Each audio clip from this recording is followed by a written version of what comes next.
A video of a mansion allegedly belonging to Senator Engineer Kenneth Emeka Eze, representing Ebonyi Central Senatorial District, has surfaced on social media.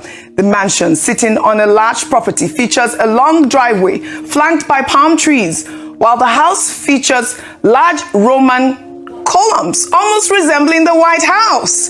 The footage was filmed by a blogger who claimed the mansion belonged to Senate President Godswill Akpabio, but the office of the Senate President has since denied the claim, saying he has no affiliation with the mansion. I mean, Ayo, this video has gone viral for all the wrong reasons. A White House-looking mansion allegedly belonging to a sitting senator is bound to raise eyebrows. The question Nigerians are asking is, how can a lawmaker afford this on his salary?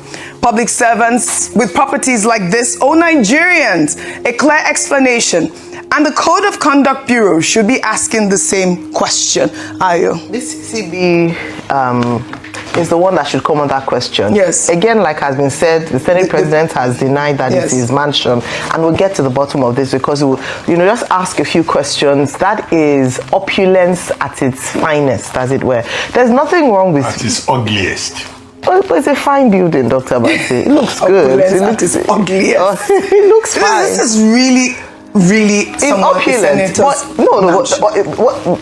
It's alleged. It's alleged. Well, you can Google yes, it too. we can check we have our correspondents to go out there to make sure. I'm just trying to be. Yes. I'm ensuring that it's fact-based and that it is an allegation that has been made, and on the surface of it, anyone who has worked hard for their money deserves a little enjoyment here and there and should indulge. What we don't want are people who cannot demonstrate how they are able to afford such opulence and are spending money on this, and yet their constituent members, if it's a senator, are languishing in poverty.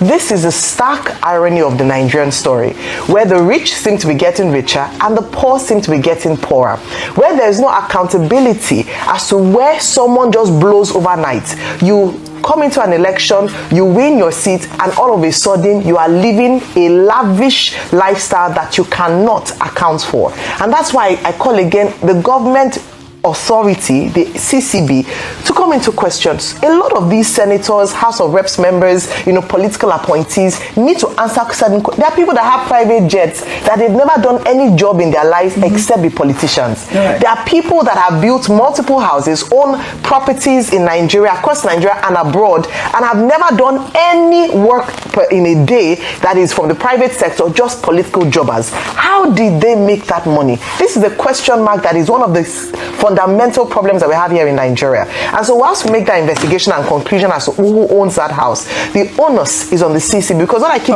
preaching is prevention. Yeah. How do we ensure that state resources are not, siphoned into personal pockets? That is the main question, and it's happened for too many years. It means institutions are faulty and are not doing their jobs as they ought to. This whole week alone, we have scrutinized the budget, the 2026 budget, with all of these weird allocation article accusing of, duplication of budgets. We saw, 8.5 billion going to churches, 22.15 billion going to palaces. This really is the sort of scrutiny that we need. They shouldn't tell us later that this building is community center. Community center for because who? they said this is like you have called out the agency that's supposed to scrutinize this.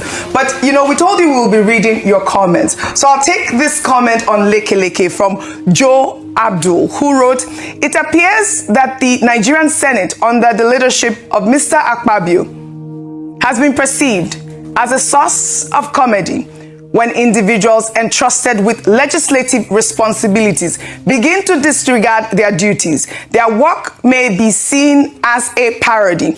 I wish electoral outcomes genuinely reflected the will of the people. Some individuals may never assume positions of leadership again." Well, thank you to Joe Abdul on Leke Leke. We're going to continue to highlight your comments on Leke Leke. Now, let's take this story in aviation. On Thursday, Nigerians reacted with fear and relief after an Enugu Air aircraft operating from Lagos to Benin overshot its runway, veering off and coming to rest in a bushy area surrounding the Benin Airport in Edo State.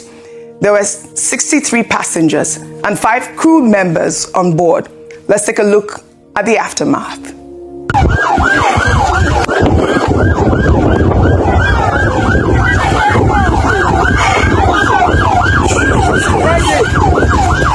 Oh, Jesus Christ. Thank you. Hold on, madam. Thank you. Bring that exhibition here. Oh my goodness.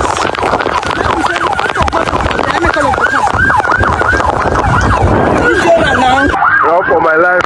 Me will survive this one. I not die again now. When let's cool.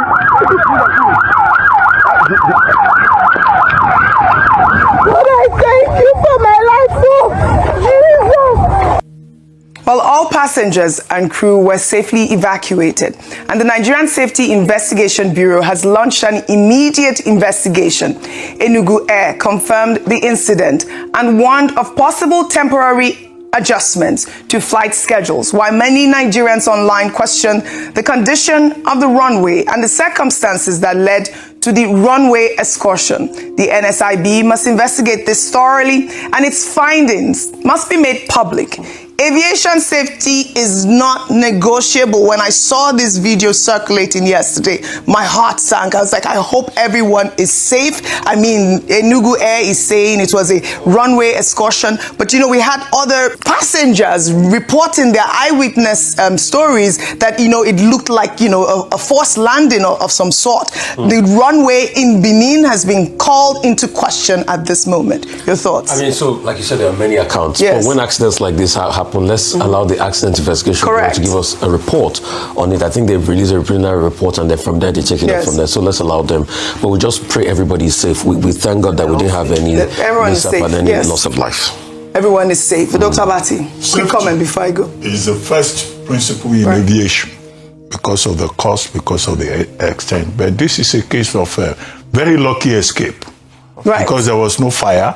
Correct. That aircraft could have burst into flames. We thank God. And there were no casualties. But it's good that Enugu Air has said, you know, this will be investigated by the AIB and other relevant agencies to find out what exactly happened. But it's also a reminder that airlines should take appropriate precautions because, of course, as we have always said, safety is very important. There was a lady there looking for babe.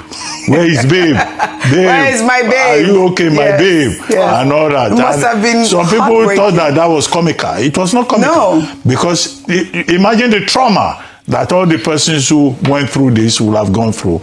Should they require any assistance, Enugu Air should also provide that assistance, assistance in terms of counseling and whatever support they may need. Well said. Thank you.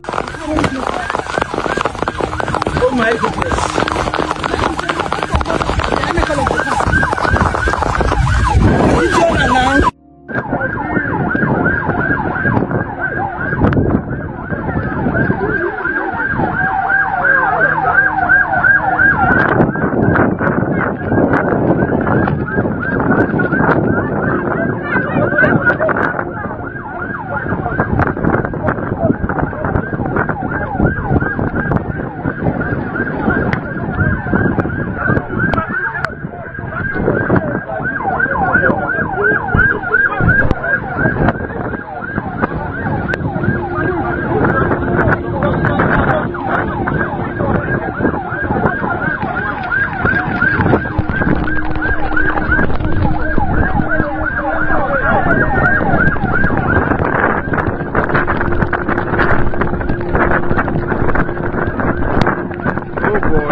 Run for my life.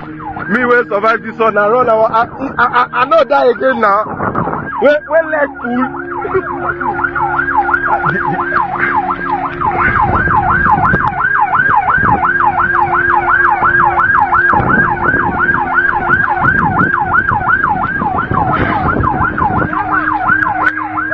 My God is wonderful.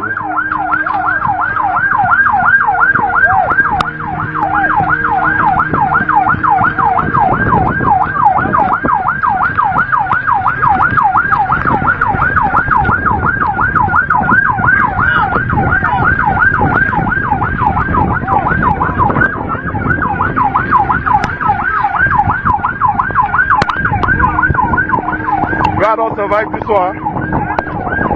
Back.